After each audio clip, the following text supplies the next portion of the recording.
Thank all of you, and recognize myself for questions. General Kurilla, have the recent conflicts in the Middle East done anything to strengthen the partnership between Iran, Russia, and China? And if so, what does that mean for our security? Chairman, thank you. I am very concerned about this new relationship between Russia, China, and Iran.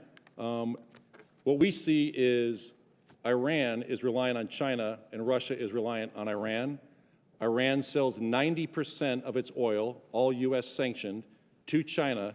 So in effect, China is funding Iran's subversive and malign behavior in the region.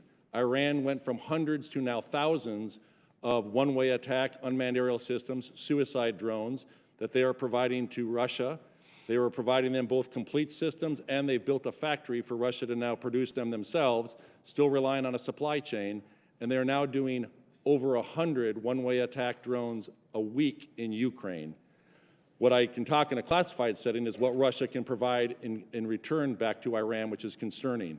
We're also seeing China, which gets 50% of its oil from the Middle East, what they are doing in the Middle East to advance their elements of national power: diplomatic, informational, military, and economic.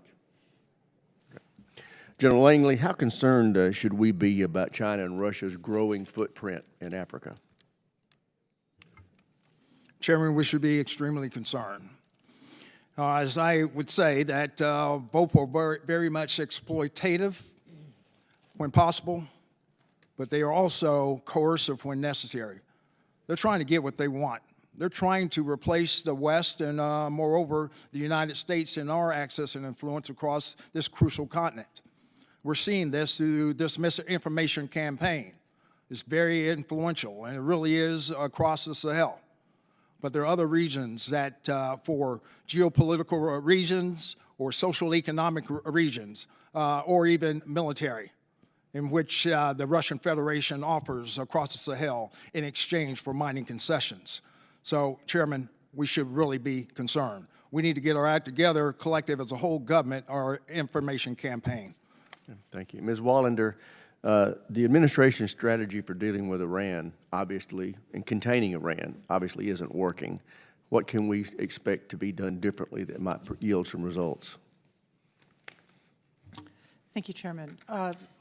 Containing Iran requires whole-of-government focus, which entails sanctions, diplomatic work in the UN and with global partners who similarly are concerned and affected by Iran's destabilizing efforts and activities, which we have seen yield some fruit with global participation in Operation Prosperity Guardian, to defend against Iran-enabled Houthi attacks against shipping, and also the EU mission, Aspides.